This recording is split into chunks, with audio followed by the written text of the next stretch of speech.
Israël, comment ça marche? Vous allez adorer comprendre Israël. Israël, comment ça marche? Sur Studio Kalita. Salut à tous, bienvenue. On est ravis d'accueillir David Jakubowicz. Bonjour David. Bonjour. On a un petit peu peur parce que lorsqu'on voit les photos qui sont sur les écrans juste derrière nous, eh bien on comprend que vous êtes dans la police, mais en fait vous n'êtes pas un officiel de la police, quoique vous êtes bénévole. Exactement. Alors, depuis combien de temps ça dure et comment on fait si d'autres comme vous ont envie de suivre votre exemple et eux aussi de devenir bénévoles dans la police d'Israël? Alors, ça dure depuis 8 ans, pour ma part, ce qui est assez long. Ça fait 8 ans que vous êtes bénévole? Oui, j'ai fait différentes unités de la police et différents commissariats, mais oui, 8 ans. Alors, vous avez fait quoi? Il faut faire l'armée pour être bénévole ou ce n'est pas du tout nécessaire? Non, les conditions pour entrer, elles sont extrêmement simples. Il faut être majeur. L'armée n'est pas obligatoire. Beaucoup de volontaires et beaucoup parmi les Français font ça parce qu'ils n'ont pas pu faire l'armée, ils sont arrivés trop tard. Donc, pour donner un peu du temps au pays, donc ils font du volontariat dans la police, entre autres. L'armée n'est pas obligatoire. Il faut avoir 18 ans. Il ne faut pas avoir de casier judiciaire. Et ensuite, il suffit de se rendre dans n'importe quel commissariat, de demander les formulaires pour entrer. Ça prend à peu près quelques mois pour être accepté. Il faut remplir un formulaire, il faut apporter un certificat médical, tout simplement. Il y a une commission, on va dire, de sécurité, parce que lorsqu'on vous voit comme ça avec vos uniformes, on imagine que vous êtes considéré comme un policier. Alors absolument, il faut savoir déjà qu'un volontaire, quand il est de garde, il est considéré comme un policier à part entière. Il n'y a quasiment pas de différence, principalement dans les unités mixtes, ça veut dire unités où on va un policier et un volontaire dans la même voiture ou dans le même poste. Le volontaire a exactement les mêmes droits qu'un policier, à part quelques petits détails, mais de façon générale, il est considéré à part entière comme un policier. Donc j'imagine qu'au-delà du formulaire, etc., il y a quand même une commission, on appelle ça Vaadat Bitronit en hébreu, exactement. Mais une commission de sécurité. Exactement. Ça prend un peu de temps en général. Ça a été renforcé récemment. À l'époque où moi je suis rentré, c'était un peu plus facile. Aujourd'hui, c'est un peu plus difficile. Mais de façon générale, s'il n'y a pas de problème, si la personne n'a rien à se reprocher, il rentrera et à partir de là, il va commencer une formation qui est assez rapide. C'est quelque chose comme une 30aine d'heures. C'est fait en général en cours du soir.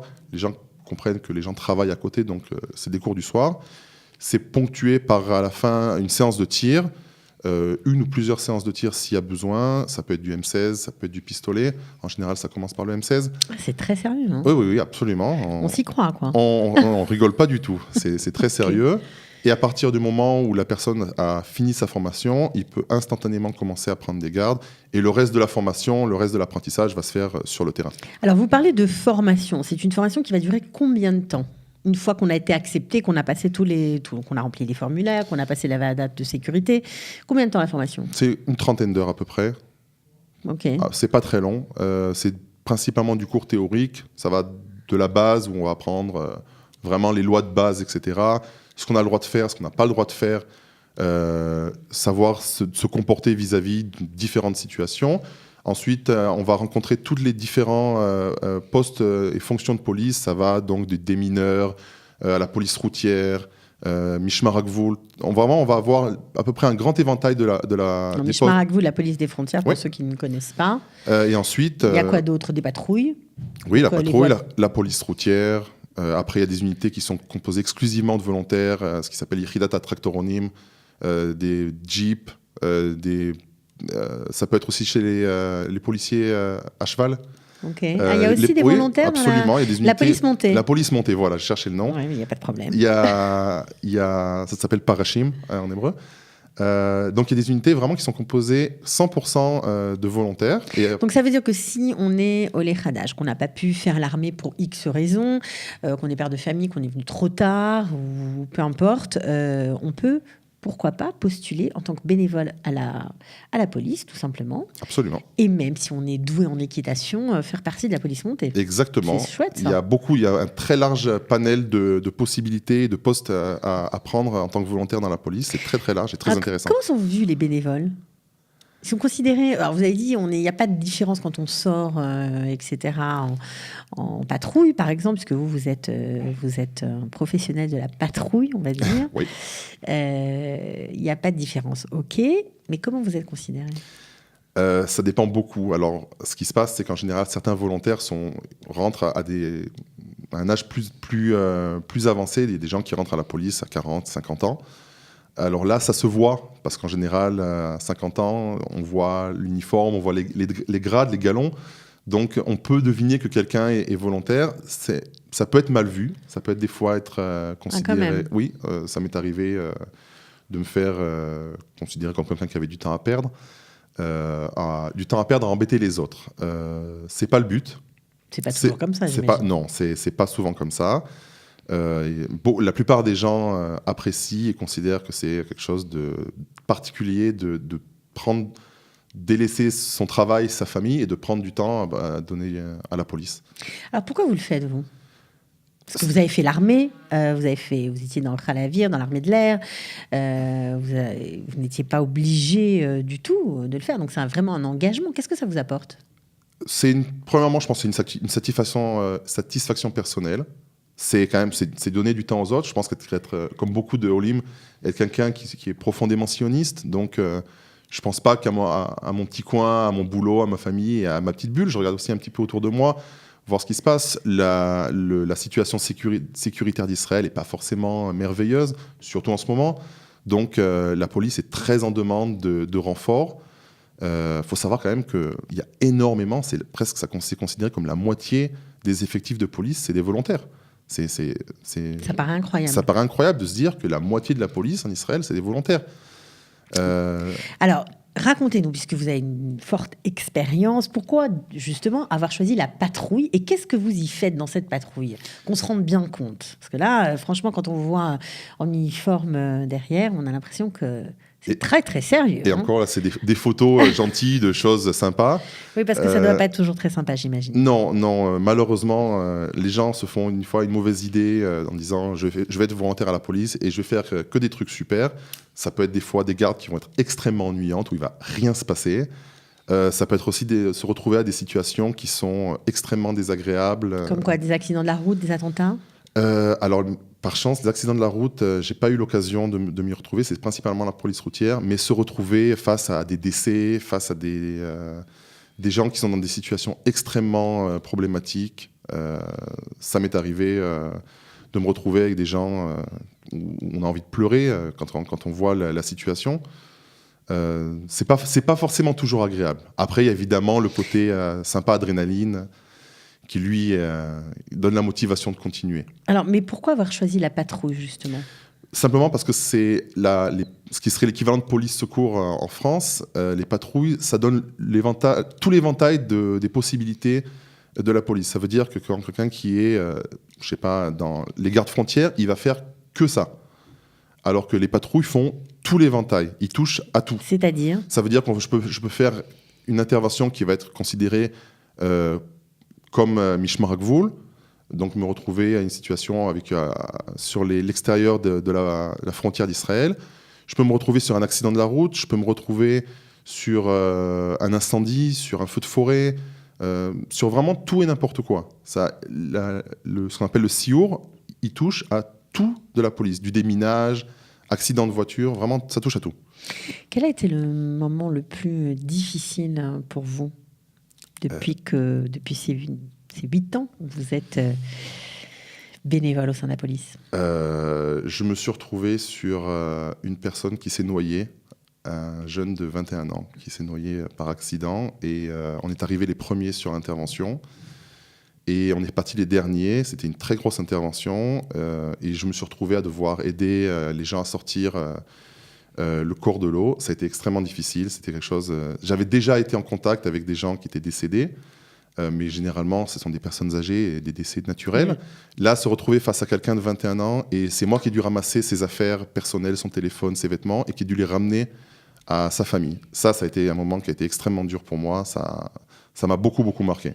Alors justement, vous êtes bénévole, ok, vous faites avec beaucoup de cœur et beaucoup d'investissement, on comprend, mais est-ce que vous avez une formation, au-delà de la formation de base, de quelques dizaines d'heures, est-ce que vous avez une formation pour gérer ce genre de terrain, enfin d'action sur le terrain? C'est principalement l'expérience du terrain. Ça veut dire que quand on commence à faire les premières gardes... Il n'y a pas de débriefing après? Il n'y a rien? Il n'y a pas un psychologue qui vous aide? Dans ce cas de figure, non. Malheureusement, il n'y en a pas. La meilleure façon de faire, c'est d'en parler, soit avec son entourage, soit avec les gens qui étaient présents avec vous le jour de l'intervention. C'est la meilleure façon. Je pense pas, on m'a jamais proposé un suivi psychologique après ce genre d'intervention. C'est dur les premières fois, et après, malheureusement, on se construit une carapace et on apprend à se détacher de ce genre de choses et de pas. Quand on arrive dans ce genre de situation, dans des cas qui sont difficiles, il faut rester pro et de pas prendre le côté. Mettre de l'affect dans les gestes. Exactement. Sinon, après, c'est fini. On n'arrive plus à intervenir et là, ça devient problématique. Comment, lorsque vous êtes parti de Jérusalem, parce que vous avez beaucoup été bénévole à Jérusalem, on arrive dans une nouvelle ville, on recommence tout à zéro, on découvre de nouvelles équipes, parce qu'aujourd'hui, vous êtes bénévole à Petah Tikva. Exactement. C'est difficile? Assez, oui. C'est difficile. Ouais. Vous auriez pu arrêter? J'aurais pu. J'ai failli. La vie familiale, après le mariage, quand les enfants commencent à arriver, ça devient un peu plus compliqué à faire des gardes. Parce que vous faisiez énormément de gardes. Combien de gardes par semaine? 3 à 4 en général. Quasiment toutes les nuits, j'étais dehors. Shabbatot, les fêtes. Vraiment, j'ai fait... énormément. Par exemple, pendant Tzuk-Eitan, la dernière guerre, j'étais quasiment tous les jours. Il y avait vraiment une grosse demande. Rentrer dans un nouveau commissariat, c'est repartir de zéro. C'est connaître des nouvelles personnes, éventuellement un mode de travail qui est différent.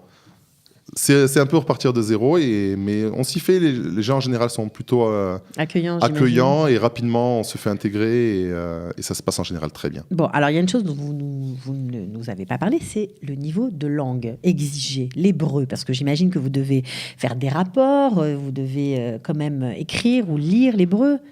Alors, ça a été amusant, c'est quelque chose. La police m'a énormément aidé à améliorer mon niveau d'hébreu à l'écrit. Voilà un truc sympa. Ça c'est important. Ça a beaucoup aidé. Il faut savoir que l'hébreu parlé, je l'ai appris assez vite. Mais on nous demande un niveau d'hébreu spécifique? Pas vraiment.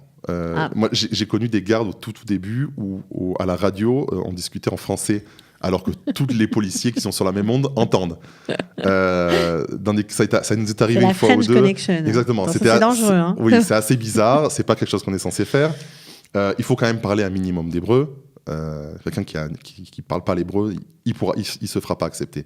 Mais à partir du moment où le niveau d'hébreu est quand même minimum et correct, on est capable. Niveau bête, gimel? On va dire un niveau gimel, oui. Ok. Alors, et si l'écrit ne suit pas, pourquoi vous nous dites que vous avez amélioré votre niveau à l'écrit? Parce que j'ai demandé, en fait, quand on remplit des rapports après chaque intervention, et certaines fois, des interventions un peu plus, où il s'est passé des choses, où il y a eu une utilisation de la force ou autre chose, donc c'est pas forcément le chef de garde qui remplit le rapport, il faut que tous les gens qui ont été présents en fassent un. Et c'était amusant, les gens au début lisaient mes rapports et se mettaient simplement à rire en disant, parce que j'écrivais l'hébreu comme je l'entendais. Donc c'était à peu près n'importe quoi, et j'ai demandé aux gens avec qui je sortais régulièrement de m'obliger à remplir les rapports et de me les corriger. Et comme ça, j'ai amélioré mon niveau d'hébreu à l'écrit, et considérablement. C'est génial, mais ça faut encore une raison supplémentaire de s'engager comme bénévole dans la police. Alors, il y a une chose dont on n'a pas parlé, c'est la violence, c'est les armes. Est-ce que vous êtes habilité à porter une arme lorsque vous sortez en patrouille? Est-ce que vous êtes obligé parfois même de vous en servir? Est-ce que ça vous est arrivé? Par chance, je n'ai jamais eu à me servir d'une arme. En effet, j'en porte une, voire des fois deux. Plus le gaz pile-pelle, qui est en plus à ceinture. Donc, on peut même considérer que c'est 3. Ça m'est arrivé d'avoir eu à sortir mon arme, soit le M16, soit le pistolet. Le pistolet vient plus tard. En général, ça commence par le M16. Et le pistolet, c'est au bout déjà de 3-4 ans, on demande à faire la formation et c'est très rapide. Ça m'est arrivé d'avoir à le sortir. Je n'ai jamais eu à m'en servir par chance. C'est quelque chose dont faut savoir qu'on c'est pas un film de cow-boy. C'est pas attention, on y va et on tire de partout. C'est important de le dire. C'est vraiment le dernier recours, c'est l'arme. On fait tout ce qu'on peut pour pas s'en servir. Et si vraiment, c'est ce qu'on nous explique pendant la formation. Et à chaque garde, on fait un briefing avant la garde où on nous explique en quel cas de figure on utilise l'arme. Et c'est vraiment dans des cas très, très, très spécifiques. On ne sort pas l'arme pour s'amuser. Alors, à part l'hébreu, à part le fait de donner de soi, ça vous a apporté quoi, ce service civil, ce service bénévole au sein de la police israélienne? Je considère que c'est une façon aussi de se mélanger au pays et de voir toutes les classes et toutes les couches du pays de façon complètement nue. Ça veut dire qu'il n'y a plus, quand on arrive sur intervention, il n'y a plus le niveau de vie, la classe sociale, tout ça est mis complètement à plat et tout le monde est remis au même niveau, ce qui fait qu'on touche à peu près à toute la population israélienne et on fait des fois des rencontres qui sont surprenantes. Ça peut être en bien ou en mal. Des fois, des cas, on rencontre des gens absolument incroyables. Par exemple j'ai eu l'occasion de faire une intervention qui n'était pas amusante du tout, mais la personne chez qui on est intervenu était la personne qui a créé le projet Taglit, qui a été parmi les gens qui ont créé Taglit. Donc c'était intéressant de se retrouver avec des gens qui, eux aussi, à leur façon, ont donné énormément au pays. Donc c'est des rencontres. Après, pour ce qui est le reste, c'est la satisfaction personnelle. Certaines gardes où on finit, on dit... J'ai été utile. Exactement, oui. Ouais. J'imagine. Et bien sur ces paroles civiques, on va se quitter. Alors, pour être bénévole, c'est facile apparemment. Il suffit quoi, d'aller carrément pousser la porte du commissariat ? Exactement. Le commissariat le plus proche, on peut choisir où on va. Celui qui est volontaire décide absolument où il va aller. Il faut aller ce qu'on appelle Misrad Akam, c'est en hébreu Agaf HaKeila V'Mishmar Ezrachi. Et à ce moment-là, d'aller dans ce bureau, de dire tout simplement, j'ai envie de faire du volontariat. Et à partir de là, on vous prend la main et on vous accompagne jusqu'au moment où vous commencez vos premières gardes. Ok, eh bien écoutez, David Jakubowicz, ouais, il fallait bien que j'écorche et le prénom et le nom cette fois. On a fait une doublette. On a fait, voilà. Alors David Jakubowicz, merci beaucoup d'être venu. C'était intéressant de vous entendre parler, voilà, de ce type de bénévolat. On espère que vous allez continuer encore longtemps. Oui. Vendredi, ma séance de tir et j'enchaîne tout de suite sur une garde juste derrière. Bon, eh bien écoutez, apparemment, on est bien gardé, on est rassurés. Oui, c'est bon. Vous pouvez dormir sur vos deux oreilles, je suis là. Merci beaucoup. À bientôt, David. Au revoir. Au revoir. Israël, comment ça marche ? Vous allez adorer comprendre Israël. Israël, comment ça marche ? Sur Studio Kalita.